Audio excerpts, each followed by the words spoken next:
Welcome back to Fut-Afrique, the best place to get your weekly dose of African football. Now we're going to be talking about the CAF Champions League. Wow.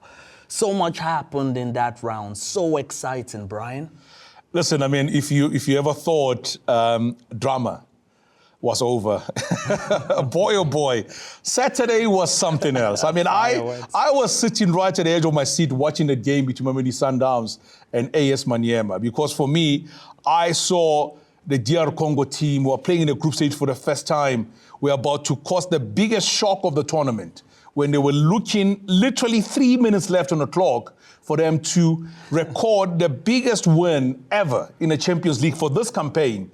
And Mamelodi Sundowns made the changes. Peter Shalule coming off the bench. Yes. You know, for me, what was interesting about that game was the contrast in styles. We saw Mamelodi Sundowns playing a narrow 4-3-3 and Maniema playing a wide 3-5-2. So I just wanted to see, like, which style was going to win.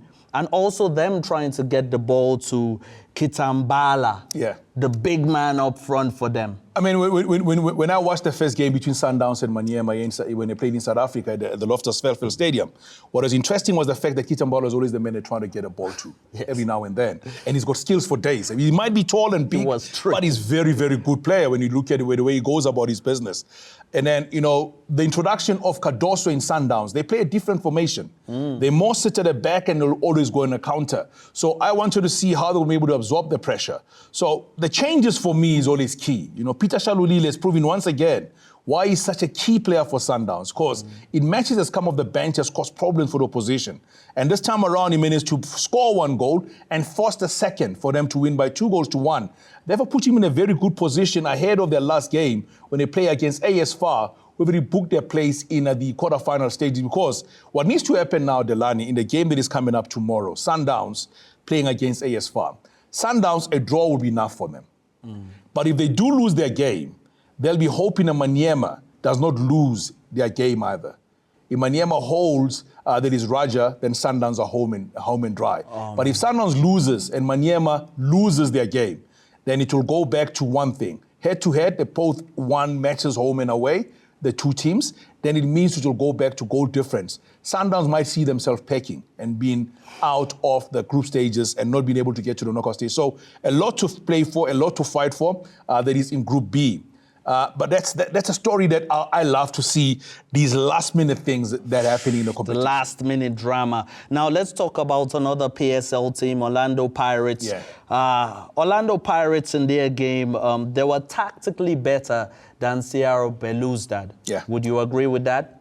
They dominated. They dominated the space. And also, I mean, I was sitting and watching the game thinking how they're going to perform, given the fact that they just lost the game midweek when they played against Cape Town City.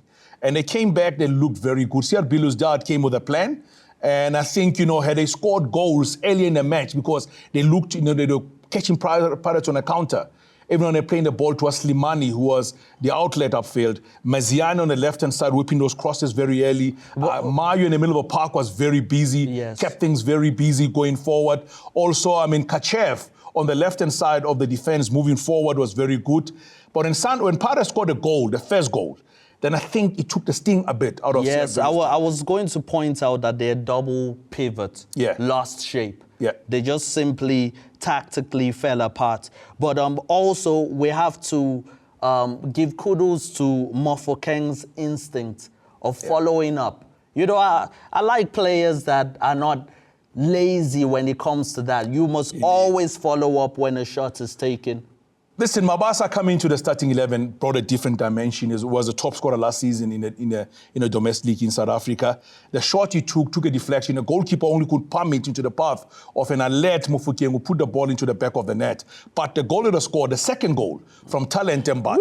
I was going to come to Talent. That was something else. I mean, what a player. He scored a similar goal when they played against Uganda when South Africa played a 2-2 draw against Uganda. He scored a similar goal when they scored and they played against in a away game against South Sudan when it was South Africa, Bafana playing against South Sudan when they won by 3-2. But I was sitting doing commentary of the game, like I said last week. And as soon as he had the ball, I said he's going to shoot from there. And he shot. All you could just say was talented, because that is just what it is.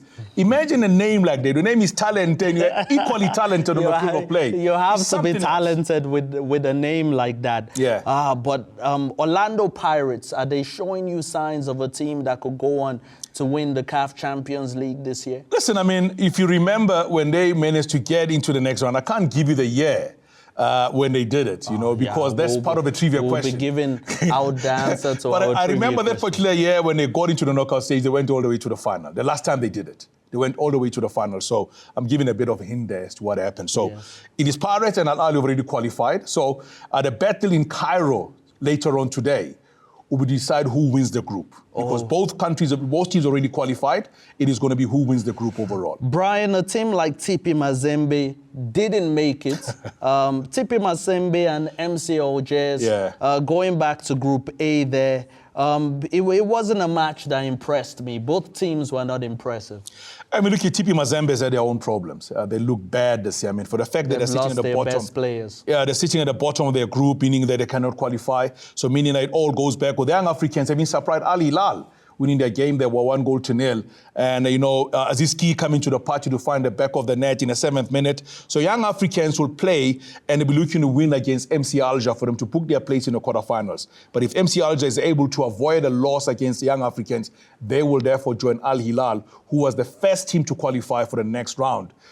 Group D, we already know the number 1 and 2 have already qualified. So it's all a matter of who finished tops in that particular group there. So I'm looking forward to the draw of the quarterfinals, because come Sunday night, we'll know all the teams that have qualified. 6 are already through, 2 slots available. Who will take the 2 slots? Will it be Young Africans or MC Alger in Group A? Or will it be Mamelodi Sundowns or Raja Casablanca in Group B? Well, MC Algiers need to figure out a way to score from open play and stop depending on set pieces.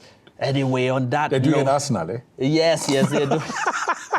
Yes, and we still needed to talk about the Moroccan El Clasico, but there's still so much time to talk about everything happening in the CAF Champions League in the next coming week. You just have to keep watching the show. We'll be making a quick substitution and we'll be back with another world-class analyst. The show only gets more interesting. Stay tuned.